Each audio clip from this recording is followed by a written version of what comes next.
негізі өзімде 70% энергия бар, 30% жетпей тұр. Осы жерден сол 30%-ті толтырдым, негізі миды дұрыстадым. Нағыз қайсарлық, қуатты адам болам, рухым мықты болады. Алдағы өмірде тек қана алға Қазақстан деп жүремін. Өмірдің сапасы деген түсінік бар. Өмірдің сапасы сенің денсаулығың жақсы болғандан болады.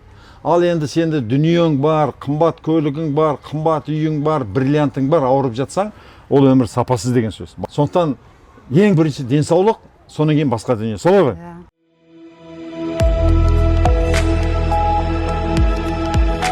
Дәрсіз денсаулық.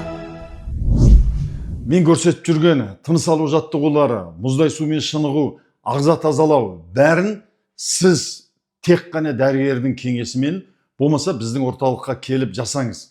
Өзіңізден жасасаңыз, денсаулығыңызға қауіп төнуі мүмкін, жауапкершілік өзіңізде. Армысыздар, құрметті ағайын, 88-ші ағымның ең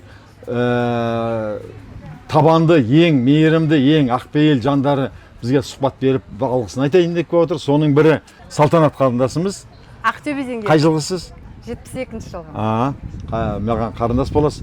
Табыммын дейді, мен айтам, әйелдің үш жұрты болады. Соны руыңды айт десе, көбі өзінің төркінін айтады. Айтам, айналайын, ол сенің төркінің, сенің жұртың күйеуінің жұрты. Қай жерге келдің, сол жүрсің. Ал нағашың, әрине шешең жақтың жұрты. Сондықтан табын күйеуіңізде табын екен ғой. Күйеуім де табын, өрге табын. Мен көрген кезде ар жақтан көріп айттым, вы по-казахски понимаете деп қоям. Өйтсем қазақша сайрап тұр. Өйтсем қазақ екен. Бірақ ар жағында бір немені қан жібермейді ғой. Әжеңіз бе? Мамаңыз татар. Немене? Осы Нұрсела ағамның несіне, тобына кіргеніне 3 ай болды. Өзіңізге ме? 3 ай болды сізге кіргеніме. Бүкіл видеоларды қарадым, қандай ем болып атқан бәрін қарадым. Өзімде ондай ауру жоқ. Но бірақ та все равно мен осы жаққа келдім, талпынып келдім. Негізі өзімде 70% энергия бар, 30% жетпей тұр. Осы жерден алам деп келдім. Салтанат, сен татар емессің, сен еврейсің. Осы жерден сол 30%-ті толтырдым, негізі миды дұрыстадым. Қазір 100% болып тұр ғой.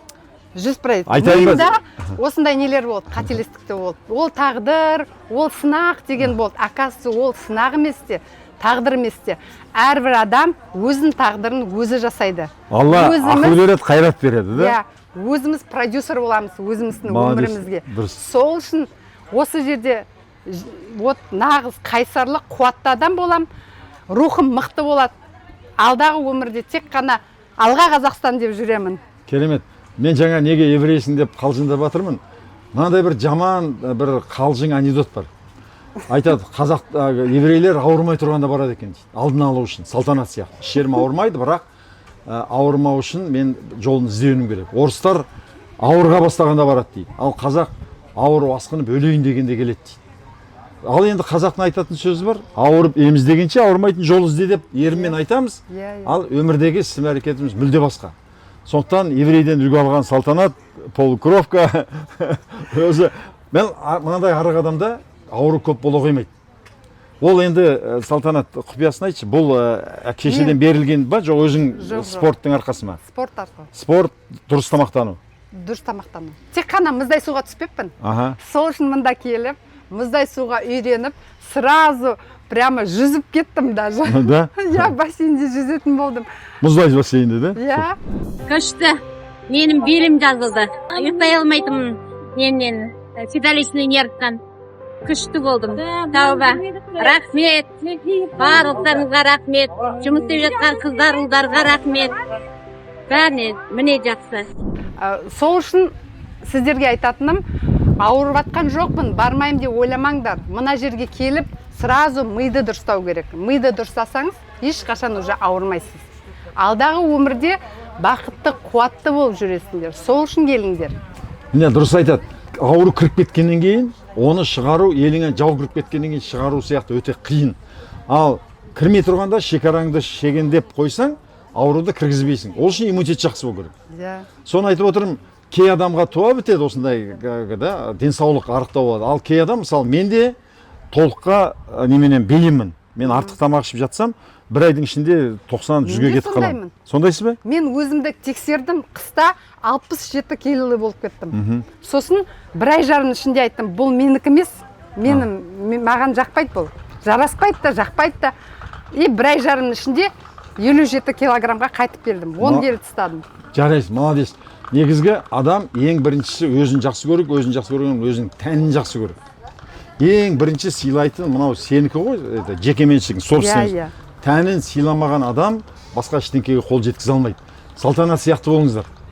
Мынандай адам 90-ға келсе де, 100-ге келсе де, ана апаларды көрдіңіз ғой.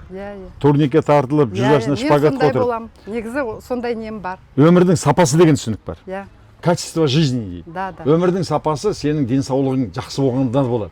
Ал енді сенде дүниең бар, қымбат көлігің бар, қымбат үйің бар, бриллиантың бар, ауырып жатсаң, ол өмір сапасыз деген сөз. Бала шағаң аман. Сондықтан ең бірінші денсаулық, содан кейін басқа дүние. Солай ғой?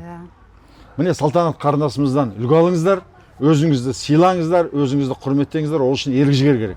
Бұл кісі айтады, менде кішкене тағдыр, өмір, жазмышқа жазады, жазмыш салады, ондай адамда үрей болады. Кешке бірдеңке бола қалса, мен бірдеңке істеп қойған жоқпын ба, маған көз тиіп кеткен жоқ па, біреу қарғыс айтқан жоқ па, жолымды біреу кесіп қалған жоқ па деп үрей келеді. Үрей кезінде кортизол көбейеді. Кортизол көбейгеннен кейін бактерия, вирус, грибок, паразит, раковый клетка көбейеді. А үрейі жоқ адамға ол кемейді. Сондықтан Салтанат осы қалпыңмен үлгі болып, туған туысқа ең алдымен, бала шағаңа, содан кейін осы әлеуметтік желіден ашып, бүкіл қазақтың әйелдеріне үлгі болып, 100-110 жаста марафон жүгіріп, турникке тартылып өмір сүре беруіңе тілектеспін. Сіздер де тілек тілеңіздер және үлгі алыңыздар. Менің қай жерім кем, осыны көріп отырғандар, менің де денем сымбатты болады, мен де ауырмайтын болам деп, сондай ниет қойып, айналсыңыздар, денсаулық сіздің қолыңызда. Соқсумен, табиғатпен достасқаның, аурумен қоштасқаның. Болды. Аурумен табиғат сізді жұлып алатын ұлы емші, табиғат сіздің емдейтін, сіздің иммунитетіңіз. Осыны ұмытпаңыздар. Жақсы күндерде кездескенше сау саламат болыңыздар, лайк қойып, комментарий қойып.